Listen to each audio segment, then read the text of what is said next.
नमस्कार. सर्च K Khedkar YouTube recipe channel K kitchen YouTube recipe चॅनलमध्ये आपल्या सर्वांचं स्वागत आहे. तर आज आपण बनवणार आहोत मिनी समोसे. त्यासाठी मी 4 ते 5 आलू उकडून घेतलेले आहे आणि ते स्मॅशरच्या सहाय्याने छान स्मॅश करून घेत आहे. आलू उकडून घेण्यापूर्वी मी 1 वाटी मैदा, त्यामध्ये थोडंसं ओवा आणि तूप टाकलं होतं रूम टेम्परेचरचं आणि त्याचा एक घट्ट उंडा बांधून ठेवलेला आहे. तो उंडा सेट होईपर्यंत मी आलूची स्टफिंग करत आहे. त्यासाठी मी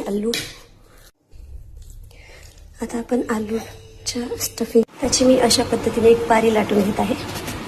अशा पद्धतीने मी जी पारी लाटलेली आहे त्याला मी मधातून कट करून 2 पार्ट करणार आहे.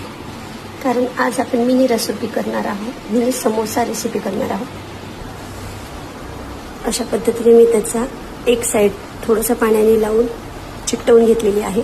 आता त्यामध्ये आपण ही आलूची स्टफिंग घालणार आहोत. यासाठी मी आपल्याला दाखवल्याप्रमाणे आपण ओवा, धने, जिरे, मिरची आणि अद्रक मिक्सरमधून काढली होती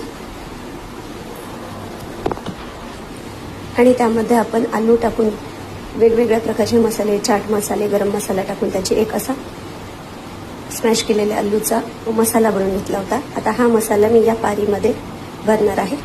आपण पाहू शकता मी अशा पद्धतीने आपले छोटेसे मिनी समोसे बनवलेले आहेत. आता यापूर्वी मी एक थोडा मोठा समोसा केला होता. तो मी मंद तेलामध्ये तेल मंद आचेवर ठेवून त्या फ्राय केला होता.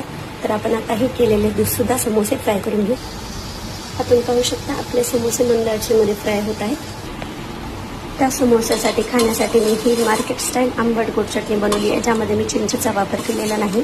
गूळ थोडासा गरम पाण्यात भिजू घातला आणि नंतर त्याची उकळी घेतली. त्यामध्ये आपल्या इथे आमचूर पावडर असेल तर ते ॲड करा. माझ्याकडे नसल्यामुळे मी लिंबू ॲड केले. तुम्हाला ते धप पराठा केला एक आणि एक समोसा नाश्ता होता तुमचा. गूळ गरम पाण्यात भिजवून त्यानंतर त्याची उकळी घेतली आणि उकळी घेतल्यानंतर त्यामध्ये आमचूर पावडर असेल तर आमचूर पावडर टाकायचं. माझ्याकडे नसल्यामुळे मी लिंबाचा रस टाकला. ते छान उकळू दिले आणि त्यानंतर त्यामध्ये आपण त्याची कन्सिस्टन्सी घट्ट होण्यासाठी अर्धा चमचा आपलं जे कॉर्नफ्लॉवर असते ते पाण्यात कालवून त्याच्या आपण पाहू शकता माझे मिनी समोसा. आपण पाहू शकता किती सुंदर समोसा झाला आहे माझा अलॉंग विथ चटणी.